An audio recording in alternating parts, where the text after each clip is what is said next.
Estamos con Sabrina Ahmeyet, diputada nacional y escritora de El peronismo menos pensado, un libro que a mí particularmente me gustó mucho y es muy clarificador en varios puntos, y hace un pilar sobre cuatro pilares fundamentales sobre cómo durante la época de Perón se fueron transformando las instituciones para la construcción de lo que se llamó la Nueva Argentina. ¿Cómo fue el proceso del libro y qué nos podés contar al respecto, Sabrina? Bueno, en principio, Alejandro, un gusto saludarte. El libro surgió como una tesis doctoral hace ya varios años, en donde mi primera pregunta, lo que a mí más me llamaba la atención, es por qué durante los dos primeros gobiernos de Perón, es decir, entre 1946 y 1955, hubo tantas reformas que tuvieron impacto en lo electoral, cuando el peronismo ganaba las elecciones fácilmente. Hay un sentido común compartido, que es que cuando un gobierno gana las elecciones no cambian mucho las reglas de juego, porque le sirven y porque lo importante es ganarlas.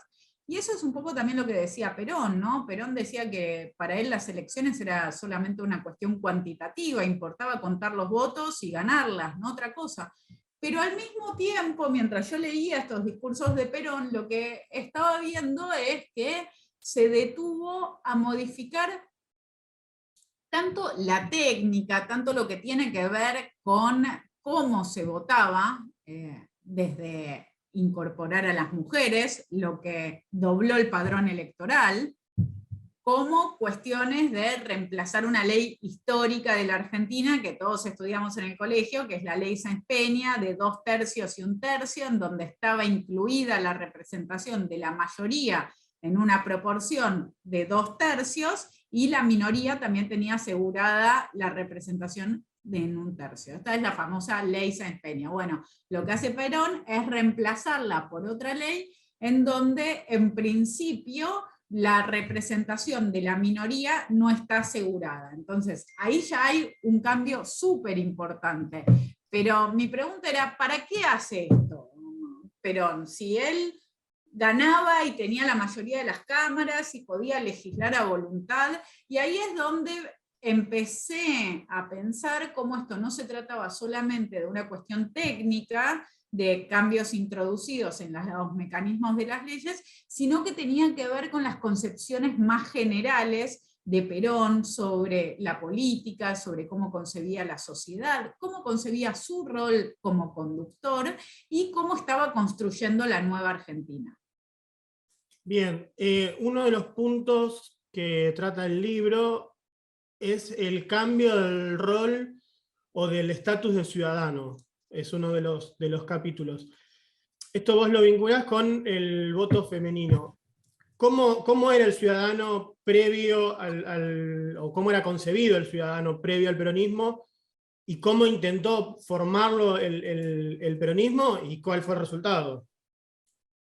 Bueno, en 1947 se sanciona la ley de sufragio femenino. Ese fue el momento a partir del cual en la Argentina las mujeres estuvieron habilitadas para votar. Yo fui a mirar el debate parlamentario pensando en una ampliación del sufragio, que lo que yo me iba a encontrar es que, bueno, los derechos electorales de los hombres ahora los pasan a tener también las mujeres. Pero cuando empecé a leer a los senadores, cuyo debate se dio en 1946, ni bien Perón asumía, y cuando después empecé a leer el debate en la Cámara de Diputados, lo que encontré es que no hay solamente una ampliación, no es que se trata de los derechos que tuvieron hasta hoy los hombres, pasan también a tenerlos las mujeres, sino que en todo ese proceso lo que hay es una rediscusión sobre cuál es el ciudadano ideal.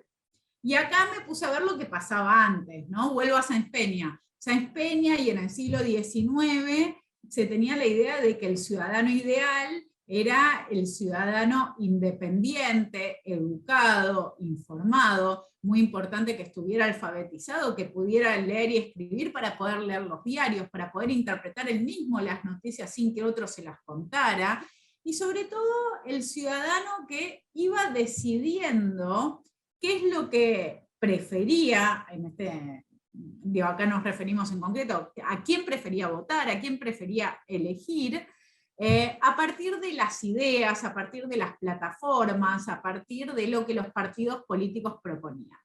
En cambio, en el peronismo lo que nosotros encontramos es que lo que se empieza a valorar desde el mismo 17 de octubre de 1945 son valores como la lealtad.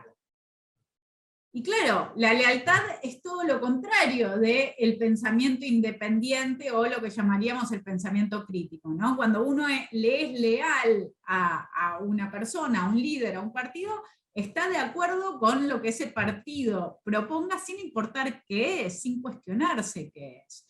Entonces lo que se ve muy claro en este debate de sufragio femenino es que hay ciertas características que se dejan de lado y las que empiezan a mostrarse como superadoras son aquellas que tiene la mujer, que tienen que ver con la lealtad, con la obediencia, con la consagración de su vida a su familia, a su marido y a sus hijos, ¿no? La consagración, poner la vida de uno en un segundo lugar frente a las necesidades y la voluntad de los otros, en este caso estamos hablando del ámbito familiar, pero que también se trasladaba a la política y que lo vemos, por ejemplo, en el rol de Eva Perón, se ve muy claro todo esto, ¿no? Eva siempre insistía en que ella era y hacía lo que Perón pensaba, lo que Perón buscaba, que ella estaba al servicio de Perón, de ese gran conductor.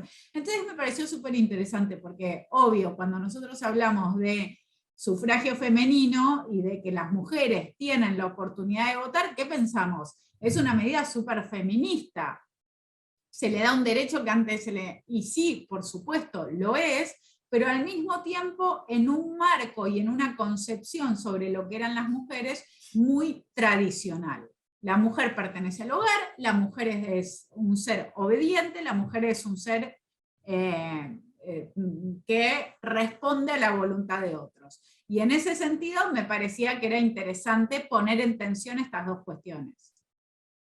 Además, como para entenderlo un poquito más, no solo buscaba aumentar el padrón electoral, sino que de cierta manera configuraba a la Argentina como una gran familia con una cabeza paternalista, con una madre y el pueblo como hijos de ese matrimonio, digamos, así a grandes rasgos. Y después que se replique en cada hogar ese sistema. Y eso se ve muy bien también en la reforma constitucional, que es otra de las reformas que yo trabajé en mi libro, que tiene que ver con cuál era la concepción que tenía Perón sobre la sociedad.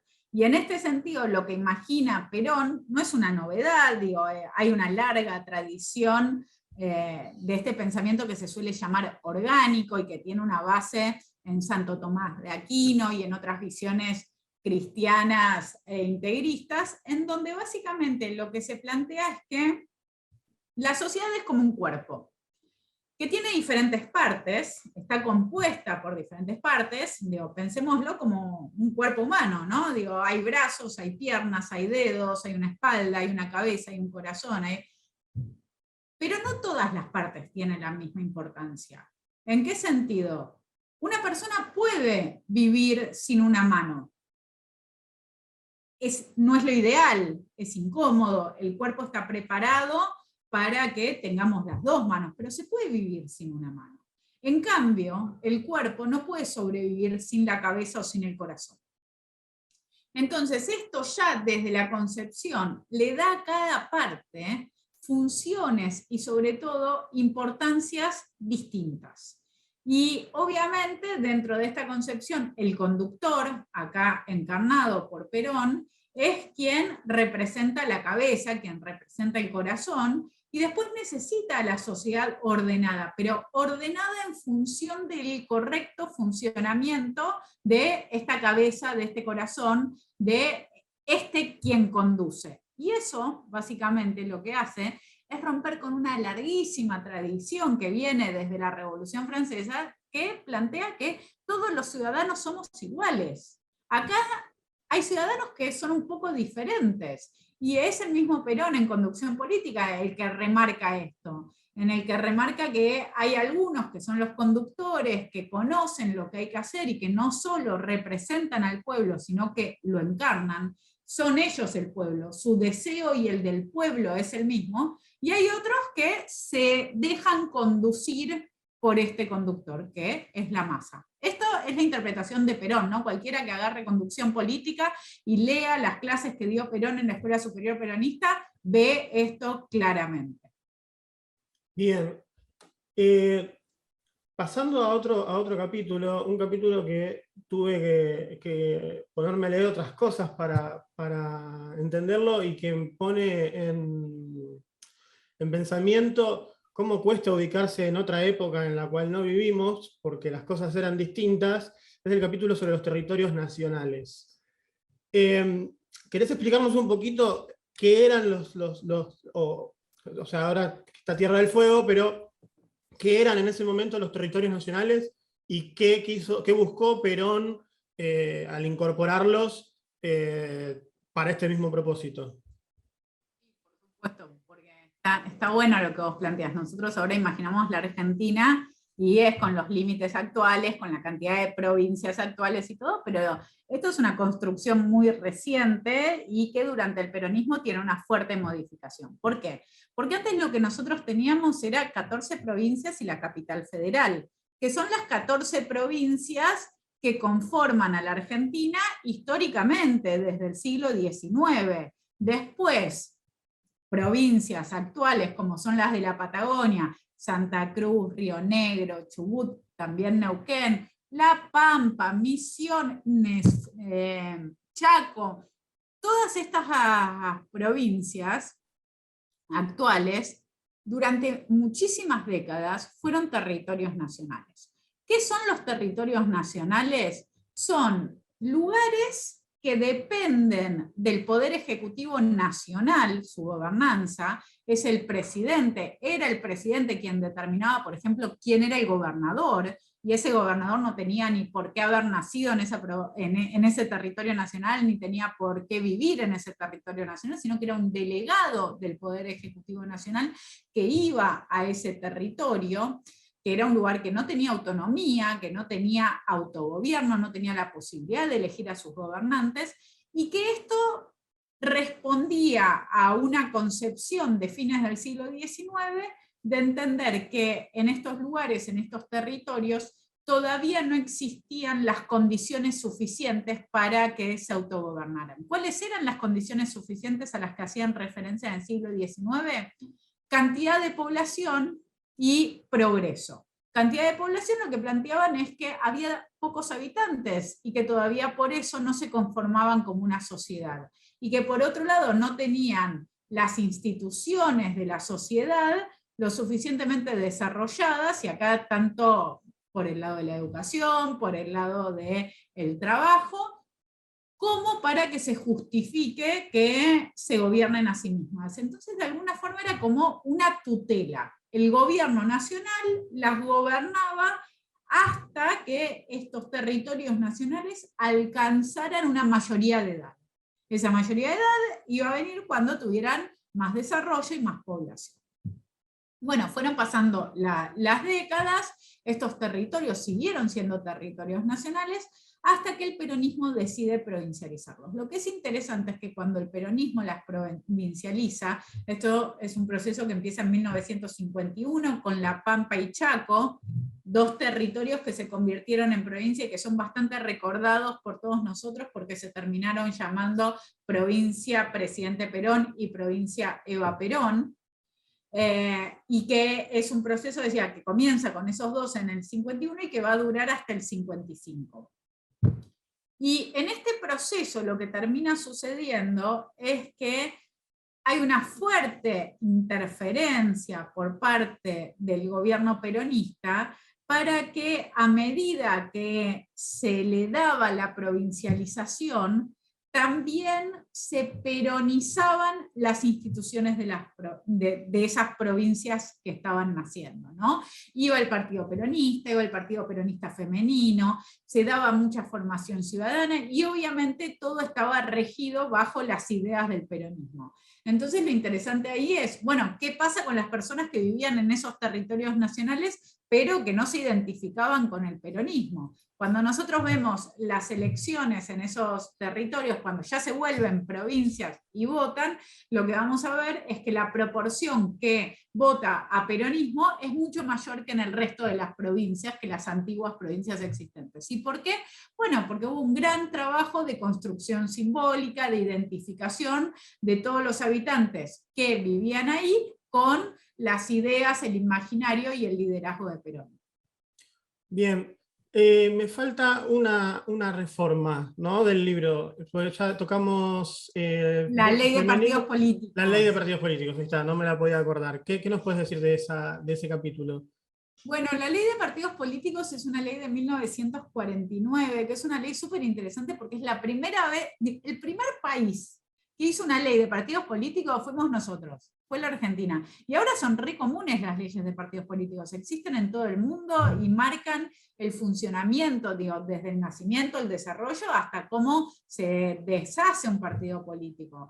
Pero la ley de Perón es bastante diferente a esa. La ley de Perón es una ley muy, muy cortita, tiene 9 artículos, en donde cada uno de los artículos está pensado muy estratégicamente para intervenir sobre la realidad.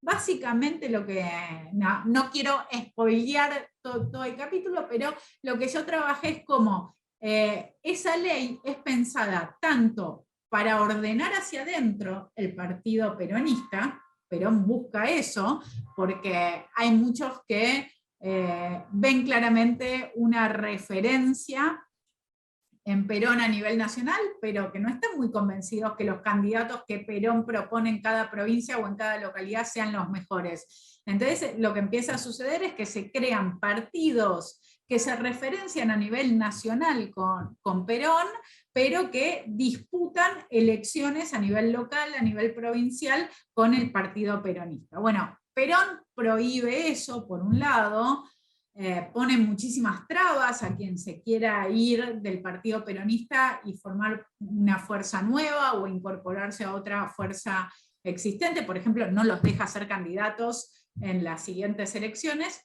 Y por otro lado, además de organizar hacia adentro el partido peronista, también le pone muchos límites a la oposición. Por ejemplo, le pone el límite de establecer alianzas. Si los partidos opositores quieren establecer alguna alianza, lo tienen que hacer sí o sí, resignando la posibilidad de competir en las siguientes elecciones, porque si crean un nuevo partido político tienen que pasar 3 años hasta que compitan en elecciones. Y como decía yo, esta ley es de 1949, las elecciones fueron en noviembre de 1951 y esto los dejaba automáticamente afuera.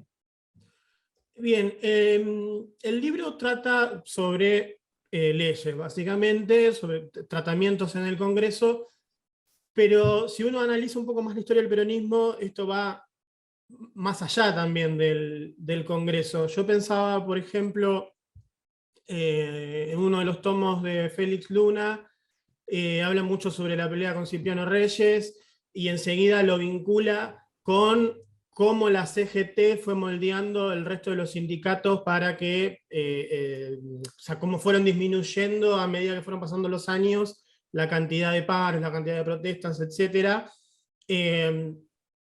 Fue un conjunto, digamos, ¿no? El moldeo del proyecto de la Nueva Argentina, más allá del Congreso.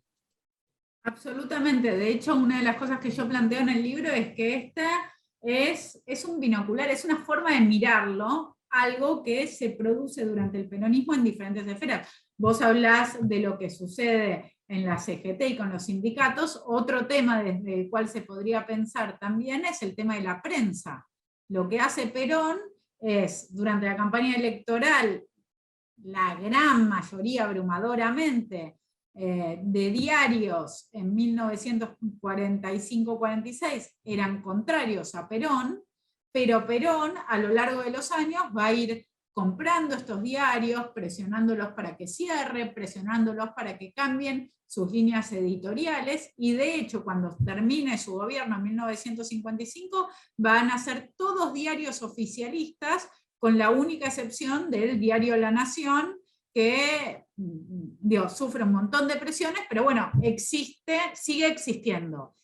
Otros fueron expropiados, otros fueron cerrados, entonces lo que se ve es la creación de esta sociedad que se busca mostrar como unánime. Esto de todos los argentinos somos peronistas, es algo que Perón pone mucho esfuerzo para que se vea eso, y una de las cosas que yo muestro en el libro es por qué a Perón le gusta mucho más la plaza, en donde no es que están los individuos, cada uno de nosotros como ciudadanos expresando nuestras ideas, sino que lo que hay es una masa que lo que hace es celebrar al líder, pero no es mostrar diferencias. Y quienes no son peronistas no se ven porque están en sus casas, porque no fueron a esa plaza, porque no fueron a esa marcha, están como invisibilizados. Y esto tiene que ver con el esquema político que tiene Perón en la cabeza, que quien piensa diferente no es solo una persona que piensa diferente para él, sino que es un enemigo.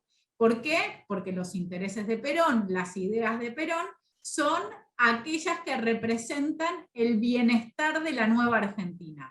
Quienes están en contra de estas ideas no es que estén en contra de Perón, sino que están en contra de la Argentina. Entonces ahí empieza toda la cosa de, bueno, son la oligarquía, son antipatrias, son enemigos. Además, no quiero quedar más protagonista que vos tirando autores, pero porque me parece bueno para unirlo y para preguntarte. Por ejemplo, Sebrelli, en el libro del peronismo menos pensado, de los deseos imaginarios del peronismo, habla de esto, de la construcción de la idea de la unidad como algo bueno, pero que en realidad no es propiamente bueno o un valor en sí, que todos estemos unidos. Y esto es algo que hoy en día excede al peronismo. Yo creo que la gran mayoría de comunicadores y muchísimos políticos hablan de, bueno, tenemos que unirnos como sociedad, tenemos que cerrar la grieta, más allá saliendo de la discusión de la grieta, pero tenemos que cerrar la grieta para poder avanzar, digamos. Es una idea que quizás viene desde ahí, digamos, esto de la unión de los argentinos de lo que nos va a hacer progresar. A mí me parece que es una concepción súper interesante para pensar esta, ¿no? Porque la verdad es que en un mundo de arcoíris, unicornios y belleza general está buenísimo pensar todas las personas estamos de acuerdo en algo. Pero la realidad es que en general en la sociedad en la que vivimos, que es una sociedad súper compleja, que es una sociedad en la que cada uno tiene ideas muy fuertes sobre diferentes cosas, no estamos todos de acuerdo en todos. Entonces, cuando nosotros expresamos que sí hay una unidad de pensamiento, cuando planteamos que los argentinos pensamos tal cosa en singular, una sola, en realidad definitivamente lo que estamos haciendo es silenciar la voz de muchos argentinos que no están de acuerdo con eso, que piensan otras cosas. Entonces, me parece que si bien es muy lindo, queda bien decir que tenemos que unirnos todos y pensar lo mismo, tenemos que ser conscientes que toda vez que nosotros buscamos eso, lo que estamos haciendo es silenciar a parte de la sociedad. Y a mí me preocupa mucho esto, y es algo que sucede en el peronismo clásico y que también es recuperado después de la 125 en el kirchnerismo, en el momento de máxima radicalización y en momentos en donde también el mundo se divide en buenos y en malos, en amigos y en enemigos, en la derecha que quiere el mal para la Argentina y el kirchnerismo que lo que busca es defender los intereses de todos. Bueno, esto claramente no es así, nadie defiende los intereses de todos. Lo que sí existe es dentro del peronismo, dentro del kirchnerismo y en una tradición que en realidad también se pueden ver raíces históricas. No es que el peronismo la crea, no es que el peronismo es el primero que lo plantea, pero sin duda es el peronismo quien lo lleva con mucha más fuerza, y en un periodo en donde la pluralidad de voces hemos entendido que es algo bueno, que es algo rescatable, que es algo a defender. Entonces, a mí, ya saliendo un poco del libro, en términos personales y políticos, a mí lo que me interesa es la libertad para que todos podamos expresar nuestras ideas. Estaría buenísimo que estemos todos de acuerdo, pero ya que no lo estamos, me parece que lo más sano para la sociedad es tener lugar para poder mostrar esas diferencias y mecanismos para solucionar esas diferencias. Y ya las últimas dos preguntas. ¿Hay lugar para vos para un peronismo republicano, si se quiere? Sí, absolutamente. A mí me parece que una de las cosas que yo digo en la introducción del libro es que obviamente no faltan libros sobre el peronismo, no faltan desde artículos académicos hasta artículos periodísticos que tratan de explicar el peronismo. Y que todo el tiempo estamos tratando de explicar el peronismo, y que para mí esto de que todo el tiempo se trata de explicar el peronismo no tiene que ver con que los trabajos, las explicaciones, las argumentaciones no sean buenas. Todo lo contrario, creo que muchísimas de ellas son muy buenas. Lo que pienso es que la complejidad está dada porque el peronismo va cambiando todo el tiempo. El peronismo es un objeto muy complejo y el peronismo puede ser cualquier cosa. Va adoptando diferentes formas a lo largo de la historia, e incluso hoy, por ejemplo, vivimos una realidad en donde está claro que dentro del peronismo, dentro del oficialismo, dentro del gobierno, hay proyectos y miradas políticas diferentes. Entonces, ¿puede haber sectores del peronismo más republicanos, más atados? Sí, claro, no son, sin ninguna duda, los que fueron el 1 de febrero a presionar la Corte y los que impulsaron esa presión desde el Poder Ejecutivo Nacional. Yo en el oficialismo no veo peronismo republicano, pero sí hay otras personas que se identifican con el peronismo y que de alguna forma son tal vez más tributarias de lo que fue la renovación peronista, de lo que fue una idea que en los años 80 fue más fuerte, que tuvo que ver con la autocrítica de la visión unanimista del peronismo, con la autocrítica del papel de la violencia política de los peronistas en los años 70, y que quisieron construir un peronismo republicano. Me parece que hay una parte que definitivamente hoy no es la mayoritaria. Bien, y ya para ir terminando, una pregunta que me hice yo cuando terminé de leer el libro, y que no me terminé de responder, creo. Tengo una idea formada, pero no me la terminé de responder, porque hay que hacer un ejercicio de abstracción, como vos decís.